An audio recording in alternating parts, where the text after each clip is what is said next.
Bienvenidos al podcast del día 11 de febrero de 2024.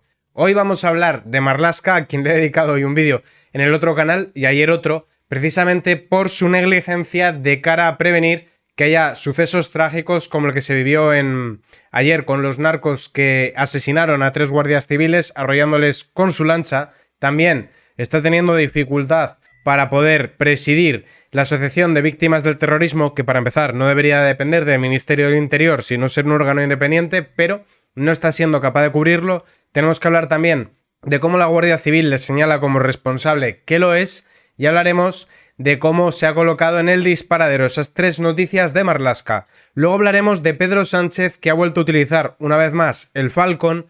Después hablaremos de las desafortunadas palabras de Alberto Núñez Feijóo, diciendo que él hubiese indultado a Puigdemont, demostrando que es oposición, pero ministerio de la oposición, porque hubiese hecho exactamente lo mismo que Pedro Sánchez en caso de gobernar. Después veremos la respuesta de Abascal y, siguiendo con Feijóo, cómo ha intentado desdecirse de sus palabras a la vista de que se le ha revuelto parte de su electorado, que no se debería de revolver, sino que deberían votar a Vox, en mi opinión. Luego hablaremos de los fiscales que esperan que al final se pueda tumbar el nombramiento de García Ortiz, que lo hemos venido viendo estos días anteriores. Después hablaremos de que Bildu ha propuesto a un condenado de ETA en las listas europeas. Cada vez lo tiene más difícil el PSOE para ocultar que Bildu es ETA, algo que sabemos todos, es el elefante rosa de la habitación, que todos vemos pero que solo algunos señalamos. Hablaremos de Pedro Almodóvar y de los Goya, que por cierto en el otro canal hoy,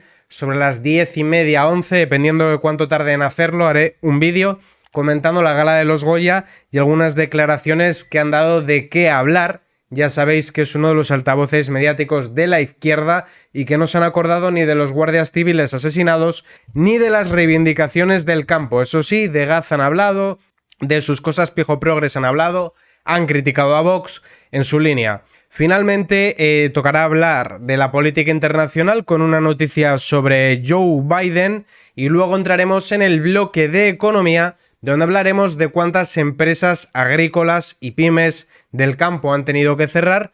Hablaremos de que el gobierno incumple su objetivo de paridad en el IBEX, donde decían que la mitad de los directivos tenían que ser mujeres. Es normal que lo incumplan, ya que es una ley absurda, que no tiene sentido. Hay que contratar a la persona adecuada para el cargo independientemente de si es hombre o es mujer. Da igual que la plantilla sea un 100% femenina o masculina. Tendrás que contratar a quien tú quieras, que para eso pagas la nómina.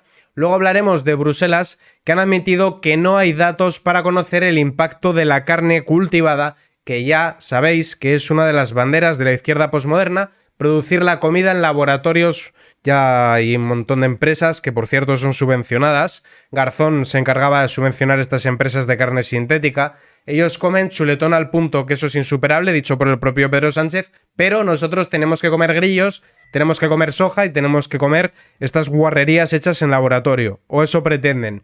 Y para cerrar, el Congreso no redujo apenas el gasto en viajes en 2023, pese a que se habían marcado el objetivo de hacerlo. Ya sabéis que nosotros no podemos ir a trabajar en coche, pero ellos tienen dietas que no tienen que pagar IRPF por esas dietas, y tienen comidas, y tienen viajes, y todas estas cositas a cargo del contribuyente, de ustedes y de mí. Vamos a empezar por Fernando Grande Marlaska. Marlaska no encuentra presidente para las víctimas del terrorismo, es un marrón.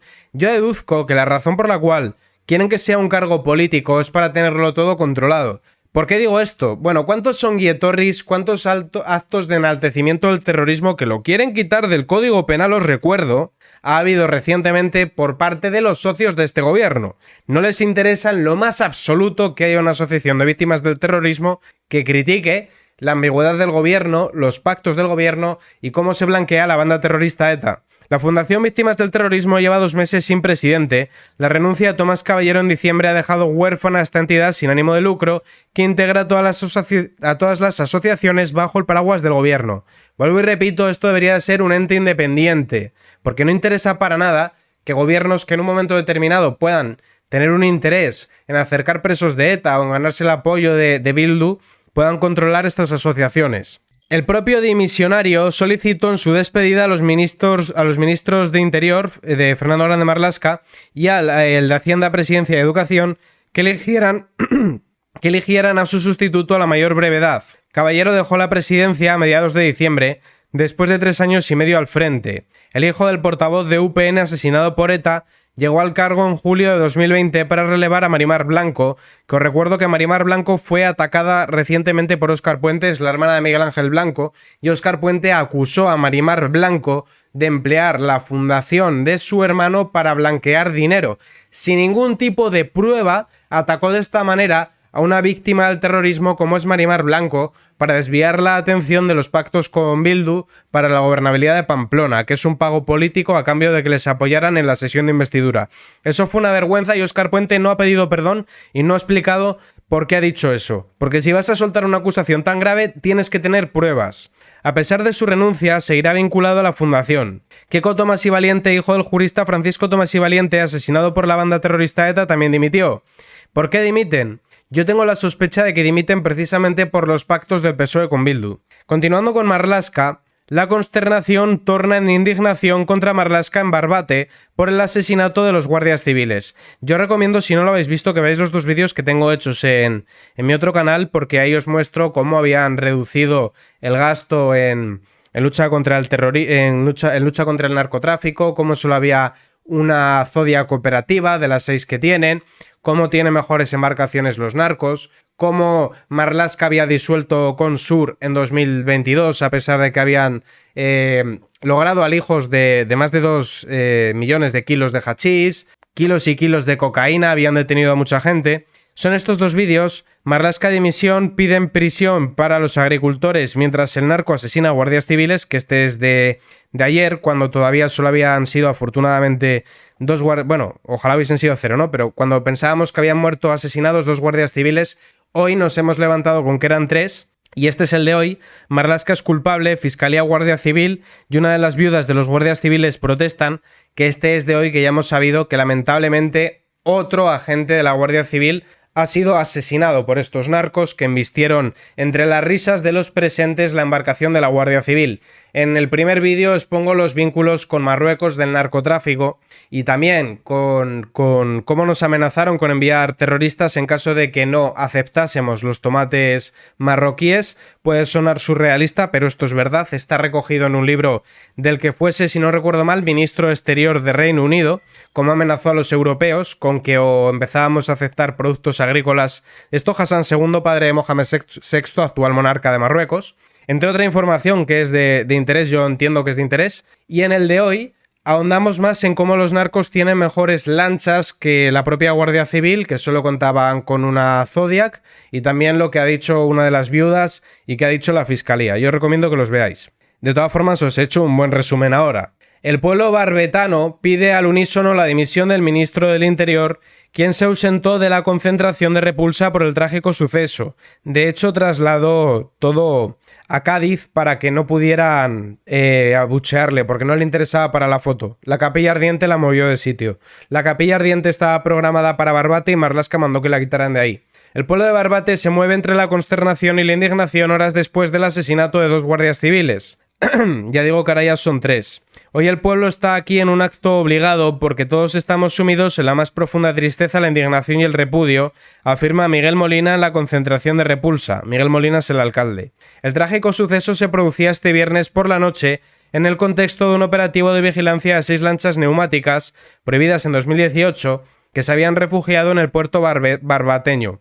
Ha dicho la fiscal que Marlaska estaba al corriente de que estaban dejando las narcolanchas en el puerto de Cádiz impunemente, que no hace nadie nada, y no extraña, si es que han eliminado Consur, si Marlaska ha eliminado el operativo para luchar contra el narcotráfico, de lo que yo entiendo que como poco es cómplice por omisión, como poco, por no decir que España se está convirtiendo en un narcoestado. ¿Cuál es el interés que puede tener el gobierno de que haya narcotráfico? ¿Por qué se ponen del lado de los narcos? ¿Por qué se ponen en contra de la Guardia Civil? En uno de los lances, una narcolancha pasaba por encima literalmente de los guardias civiles con fatal desenlace.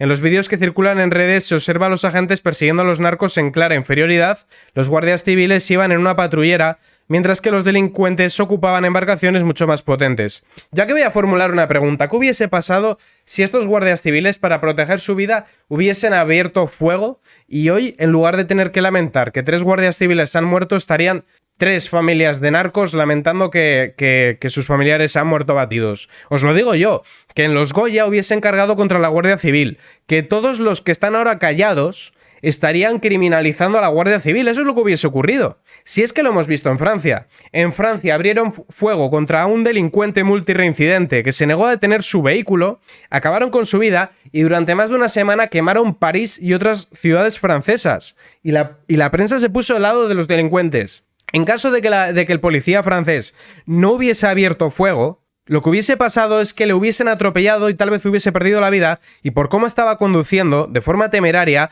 a muchísima velocidad dentro de una ciudad, probablemente hubiese acabado atropellando a alguien que hubiese perdido la vida.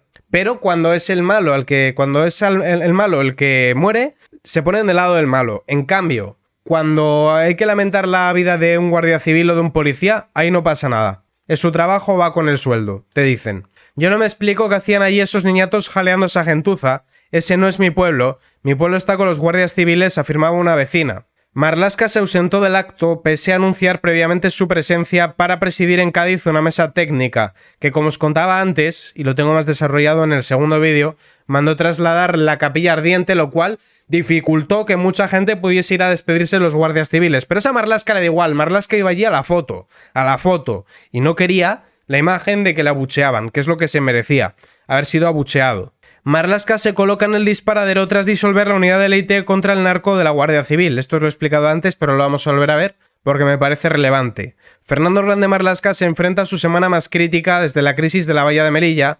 La muerte de los guardias civiles el pasado viernes tras ser arrollados por una narcolancha ha puesto al ministro en el centro de todas las críticas. Desde las asociaciones de guardias civiles acusan a Interior de no poner los medios suficientes. En su única declaración pública, Marlaska ha asegurado que seguirá dando medios a los agentes. ¿Cómo va a decir que les da medios cuando lo que hace es quitarlos? Es que es ridículo. Lo de este hombre es absurdo. En serio, es un mentiroso patológico. Dice que da medios cuando lo que ha hecho es quitarlos. Es que es una vergüenza. Continuando, Sánchez obliga a despegar un Falcon de madrugada para recogerle en Valladolid tras los Goya. El viaje entre la capital castellano y leonesa y Madrid tan solo duró 23 minutos y recorrió 200 kilómetros, porque Sánchez no va a usar coche, eso es para los mortales, de momento porque quieren prohibir los vehículos de uso privado. El presidente del gobierno, Sanchinflas, que ni es presidente ni es nada, el señor Cayela Moncloa, acudió en la noche del pasado sábado 10 de febrero a la gala de los premios Goya, donde contó con el respaldo de la inmensa mayoría del cine español. Y hacen bien porque les subvenciona, hacen bien en apoyarle. Porque no cobran de la gente que va al cine, porque nadie va a ver películas españolas. Cobran del PSOE. Antes, el líder del Ejecutivo había participado en un mitin político de Vigo. Tras su paso por Galicia, Sanchinflas se desplazó hasta Valladolid, ya que la capital castellano y leonesa acogía esta edición de los galardones del cine español, a la que también asistieron tanto el presidente de la comunidad, Mañueco, como el vicepresidente Juan García Gallardo.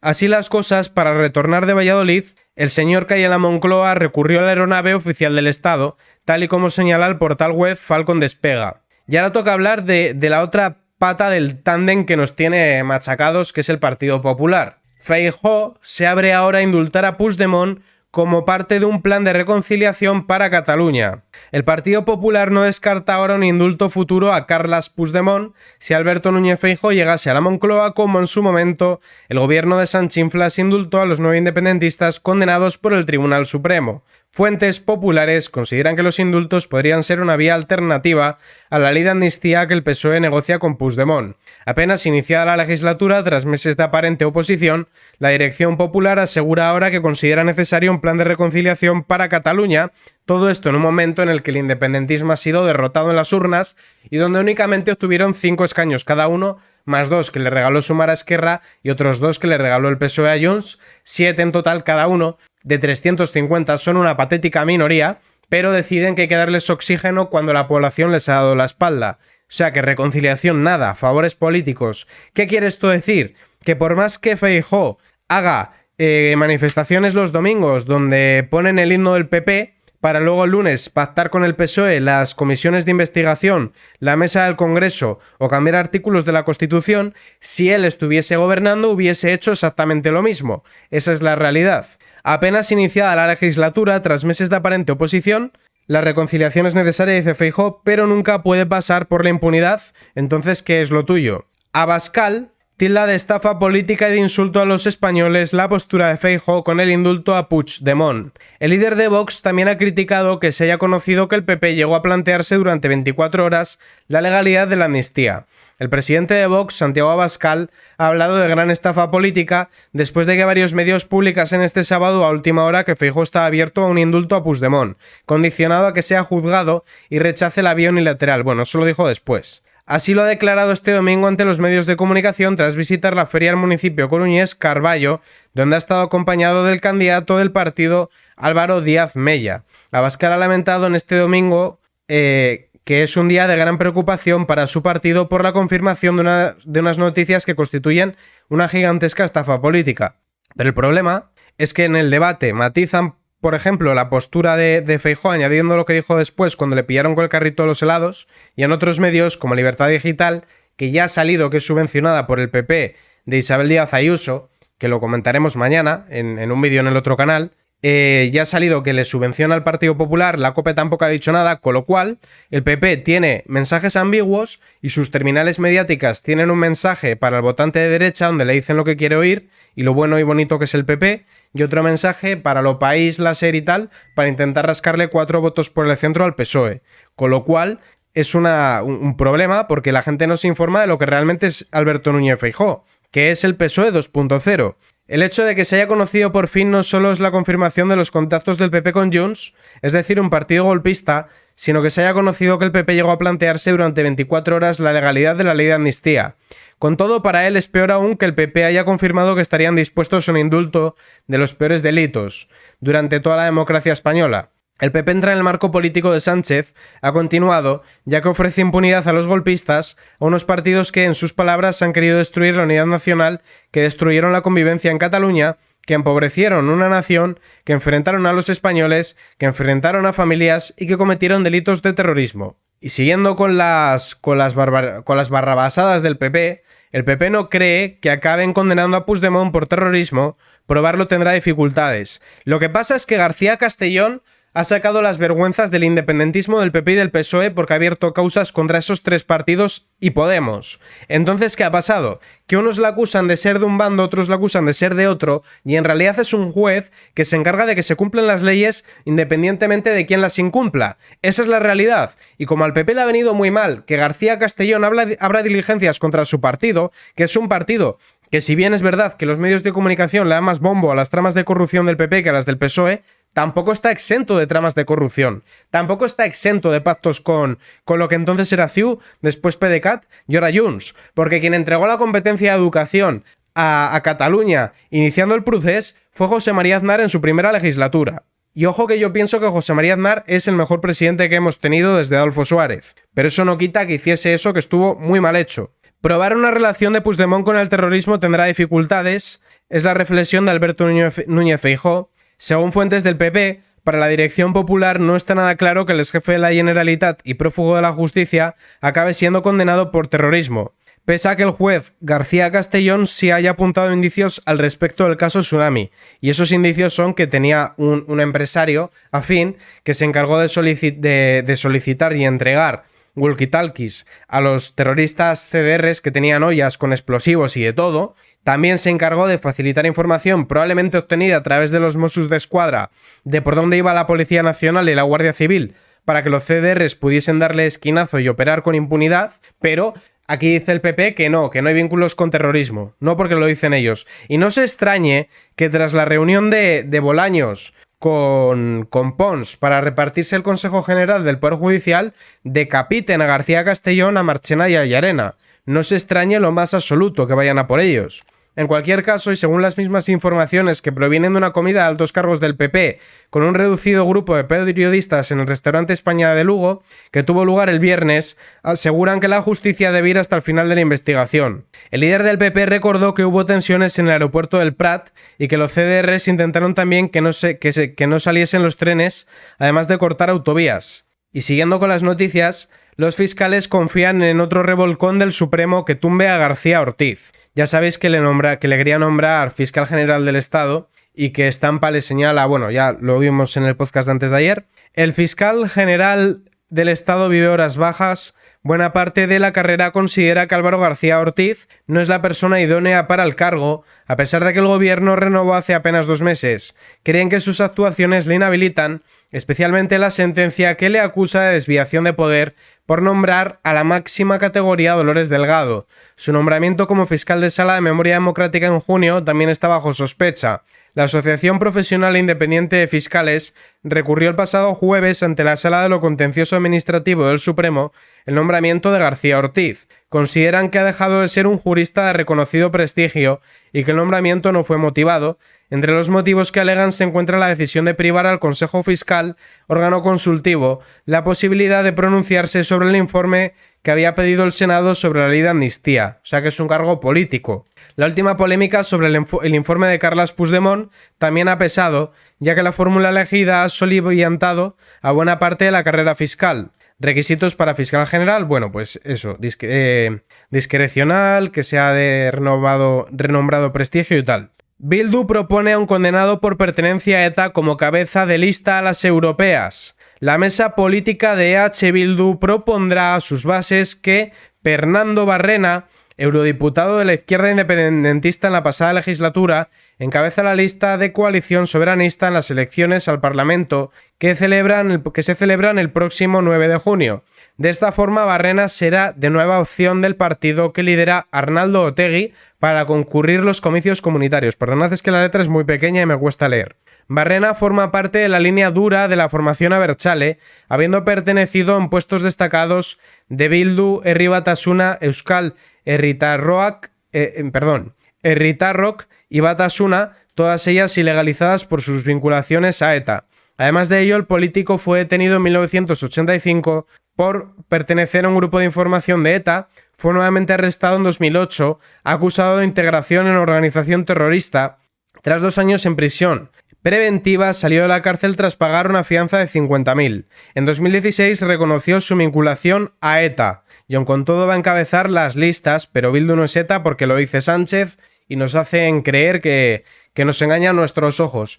Toca hablar ahora de la farándula, que ya digo, habrá esta noche, si me da tiempo, que espero que sí, vídeo en el otro canal. El señorito Pedro Almodóvar convierte los Goya en un mitin. Se acabó, lema contra los abusos en el cine y Gaza también tuvieron protagonismo. De los agricultores ni una palabra. El vicepresidente de Castilla y León, Gallardo, dijo días antes que los verdaderos señoritos son los que quieren vivir de producir obras cinematográficas que no ve nadie, a costa de millones de euros que pagan con mucho esfuerzo los contribuyentes españoles, algo que es verdad.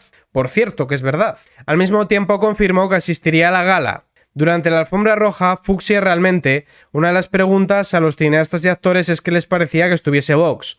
Pablo Berger era muy diplomático. Aprovechar esta noche para acercarse a nosotros, Javier Calvo, uno de los Javis que ha presentado la gala, citaba al político socialista Pedro Cerolo: usted en mi mundo sí cabe, pero yo en el suyo no, que es mentira, porque Vox no es un partido homófobo por más que lo repitan, y en cambio el PSOE no respeta la diversidad de pensamiento o la diversidad ideológica.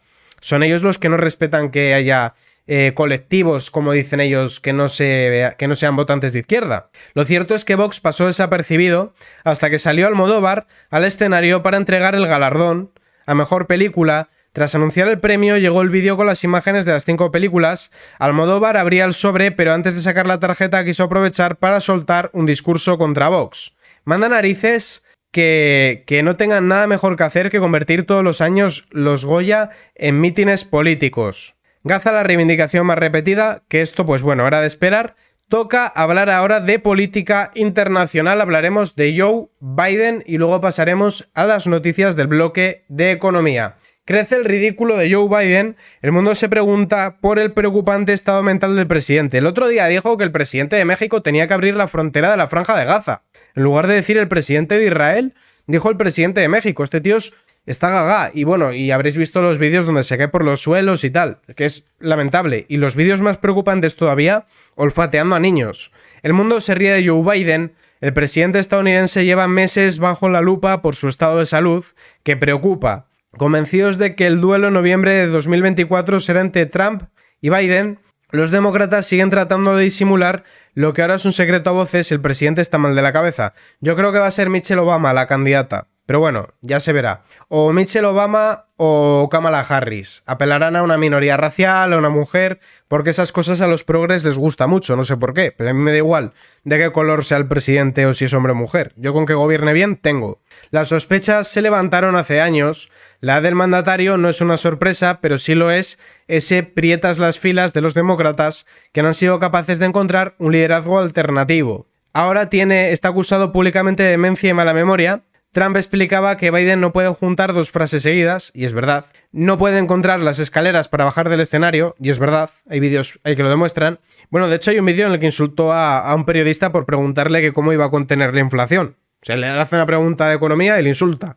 Las risas sobre el presidente han llegado al otro lado del globo. En Moscú se ríen de él. Para frenar el ridículo imparable en todo el mundo, Biden ha querido reforzar su equipo de campaña, no solo para ganar frente a Trump, sino para no hacer el ridículo. Ha incorporado a Jennifer O'Malley, que ya fue directora de campaña, a Mike Donilon, un estrecho colaborador del presidente, y precisamente en Wilmington, Delaware, ha establecido el cuartel general. Sus errores incluyen la confusión de las personas, lugares y tiempos. En 2021 confundió a Angela Merkel con uno de sus difuntos predecesores, Helmut Kohl, que es su nombre, pero bueno, los confunde. También a Macron. Tampoco es normal, tal y como afirma el fiscal, su comportamiento sobre los escenarios. En 2022 pareció ver fantasmas y extendió la mano para saludar a nadie. En 2023 explicó que más de 100 estadounidenses habían muerto por el COVID. Claro que si en el Kremlin se ha dado cuenta del deterioro mental, en el continente también ha hecho lo propio. En una reunión de la ONU, Biden luchó con dificultad con un audífono. Todo parece indicar que no le escuchó, puesto que al final de la reunión de las potencias, el presidente Biden se fue sin saludar a Da Silva. Y hablando de economía, crisis del campo, 8.000 empresas y 70.000 empleos destruidos en solo 2 años, pero luego son agrofascistas, no tienen razón en sus reivindicaciones, no, que va, menos mal. La inflación, la sequía y la subida del salario mínimo ha creado una tormenta perfecta que se ha llevado el campo a la situación límite de la que atraviesa hoy.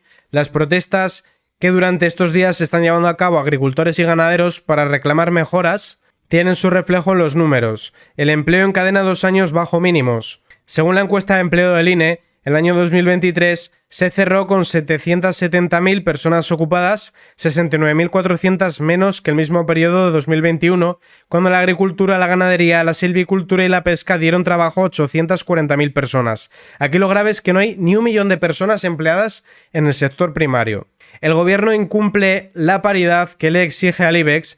El 34% de sus altos cargos son mujeres. Esto es prácticamente imposible de cumplir, como digo, es una absoluta tontería de ley. Bruselas admite que no hay datos para conocer el impacto de la carne cultivada en laboratorio en los precios. La polémica sobre estos alimentos va más allá de la seguridad y los Estados miembros han planteado cuestiones éticas.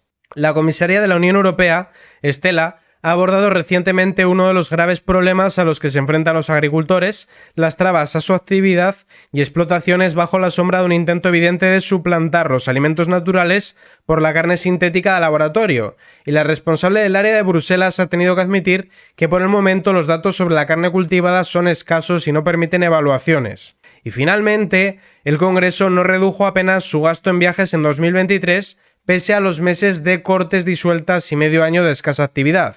Es decir, que viven como marajas a costa de los contribuyentes. El Congreso no redujo apenas su gasto en viajes de diputados en el año 2023, pese a que las Cortes se disolvieron, pero da igual, siguieron gastando como locos.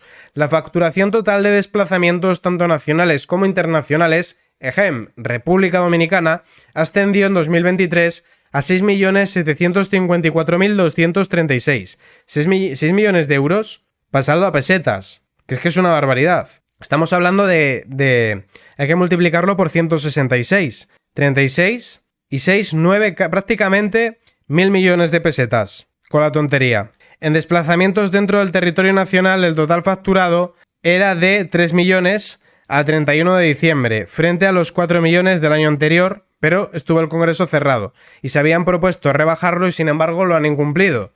Con esta noticia finalizamos el podcast de hoy, día 11 de febrero, y recordad que los podcasts son de miércoles a domingo.